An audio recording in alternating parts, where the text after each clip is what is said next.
शोर के किनारे शुरू हुई प्रेम कहानी। लुसेना के एक शांत शहर में, जहां लहरें जीवन की मधुरता गुनगुनाती थीं, एक कहानी शुरू हुई।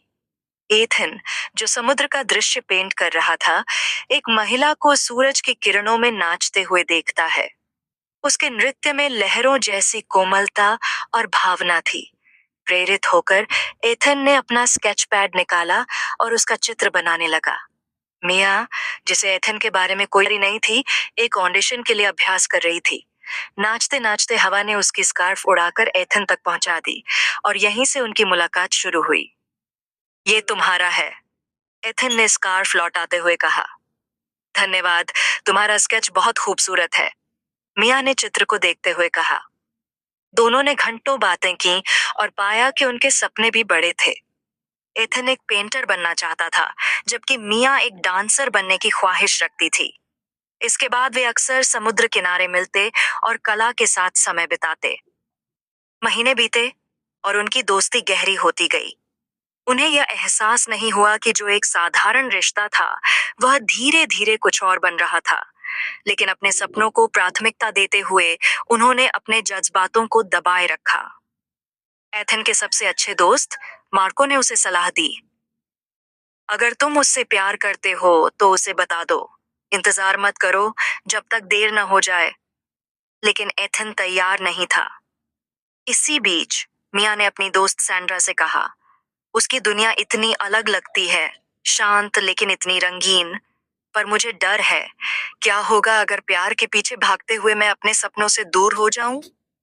फिर मनीला में एक प्रसिद्ध डांस ट्रूप के लिए मिया का बड़ा ऑडिशन आया और उसे लुसेना छोड़नी पड़ी।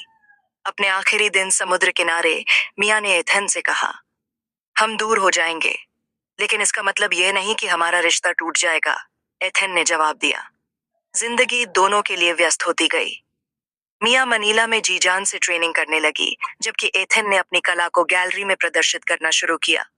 दूरी के बावजूद वे लोलो आलिंगनीता की दुकान के माध्यम से चुपचाप पत्र भेजते रहे।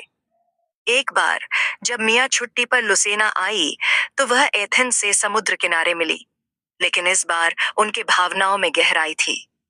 एथन, तुम मेरी हर प्रस्तुति के लिए प्रेरणा हो, मिया ने स्वीकार किया।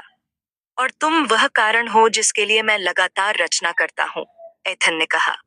अंततः वे एक दूसरे को गले लगाए बिना नहीं रह सके। लेकिन उनकी खुशी क्षणिक थी, क्योंकि मिया को मनीला लौटना पड़ा। उन्होंने एक दूसरे के सपनों को हमेशा समर्थन देने का वादा किया। मिया एक प्रसिद्ध डांस ट्रूप की प्रमुख डांसर बन गई, जबकि एथन का मनीला में एकल कला प्रदर्शन हुआ। उन्होंने अपने लक्ष्य पूरे किए, लेकिन एक दूसरे के लिए समय निकालना मुश्किल हो गया। एक दिन जब एथन अपने प्रदर्शनी की तैयारी कर रहा था, उसे सैंड्रा का फोन आया। एथन, मिया, उसका एक्सीडेंट हो गया है, सैंड्रा रोते हुए बोली। एथन तुरंत अस्पताल पहुंचा, जहां उसने मिया को बिस्तर पर लेटा पाया। एक्सीडेंट में उसके पैर चोटिल हो गए थे, जिससे वह पहले की तरह नृत्य नहीं कर सकती थी।